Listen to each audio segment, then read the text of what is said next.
Tips to start and grow a YouTube channel in 2020, but I wish I didn't. To offer value. Let's check out your analytics. TubeBuddy, video quality. Hey guys, it's Hope and welcome back to my channel. Today I'm giving you guys some tips to start and grow a YouTube channel in 2020. A while ago, I did a tips to get your first 1,000 subscribers video. I will link that in the description. You should definitely go check out that video. There are some things in there though that I want to go over because some things I left out some information. Some things I feel like I have better information now that I've been doing YouTube for longer. So let's just get started with the video.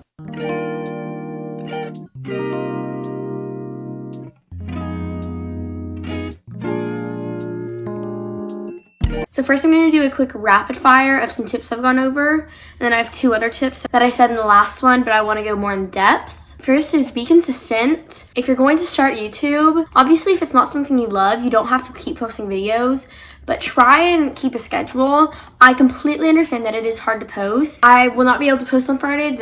That will have already happened once I post this. So I completely understand that it is hard. Try and be as consistent as possible. Next is post 1 to 2 times a week. 2 if you can, but if not, again, I completely understand. School and sports, it's all really stressful, but at least once a week. But if you can, do 2. Next is look professional. So have your videos planned out, spend time on editing, good lighting, make your channel look professional, have good thumbnails. I'm going to go over lighting, filming, and editing in a bit, but also have good thumbnails that make people want to click on your videos. Have a nice profile picture, because if your profile picture is just a picture of like blue or something, then people usually aren't going to know you have a channel. But if you have a nice picture of your face that has good lighting, then people are more likely to click on your channel because it actually looks like you have a channel. Have a channel banner, have something in the about section, all have good descriptions, all that good stuff. Now I have 2 things that I said in the last video that I want to talk a little bit more on.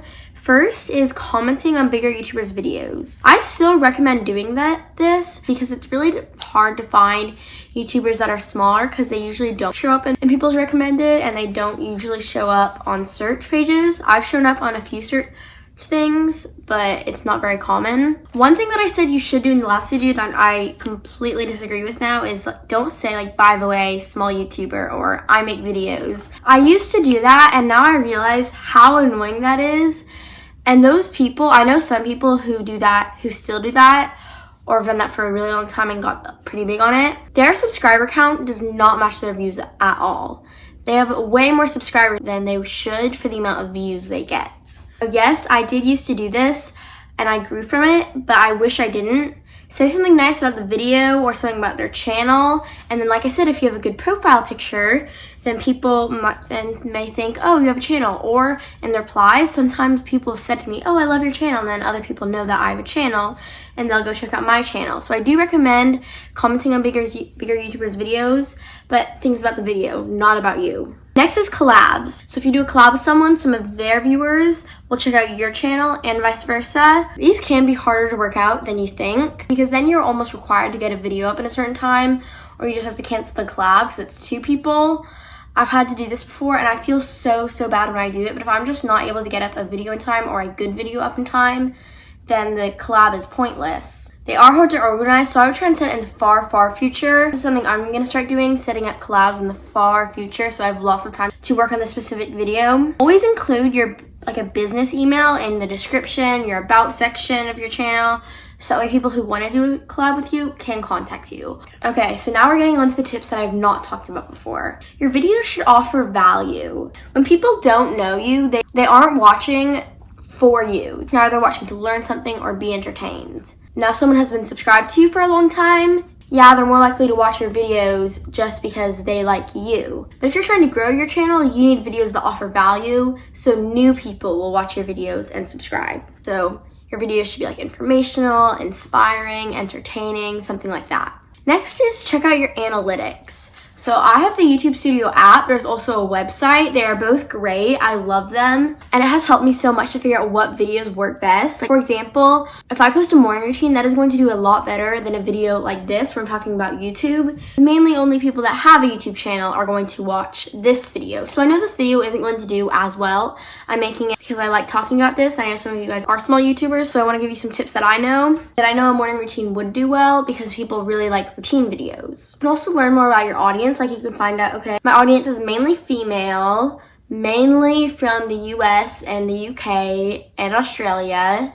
And I don't know, I feel like that's an interesting thing to know, and you can also kind of base your videos off of that. But it really helps you know what videos do better for you, what thumbnails do better for you, what titles do better, what time to post is better, tons of great stuff like that. I also recommend checking out the app TubeBuddy because it helps you figure out some tags that will work better for you and just other things that you can do to help your video reach its full potential. Now I'm going to talk a little bit about video quality. So this is mainly for people newer to YouTube, but also if you've been doing YouTube for a while, but maybe your videos, you just don't think they're the best quality. I'm going to give you some tips for that. Lighting wise, lighting is so important.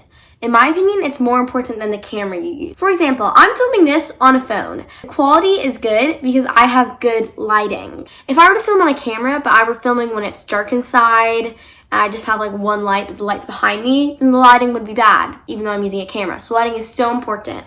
Recently, I got a ring light, which is super great because now I don't have to film at a specific time of day. It comes with a tripod and a little phone connector, and it has different light settings. My ring light is right in front of my window. Before I had a ring light, I would just set up a phone on the windowsill, and the lighting was really good because I had all that light coming in from my window and landing on me.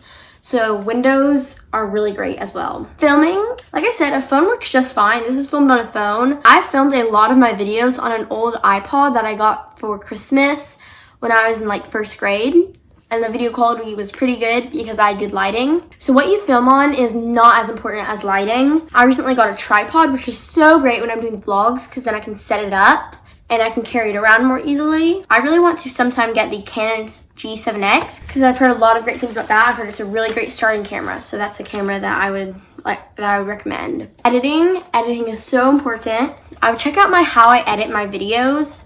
I made a video on that not too long ago, so you can go check that out. I will also have that linked in the description. There's lots of other videos on YouTube. You can find stuff for editing on iMovie, stuff for editing on VN and VLLO. You can find stuff for editing on pretty much every editing software ever. I currently use VLLO, VLLO, and I love it. Eventually, I think I want to get a MacBook to edit on, and then I will want to get Final Cut Pro.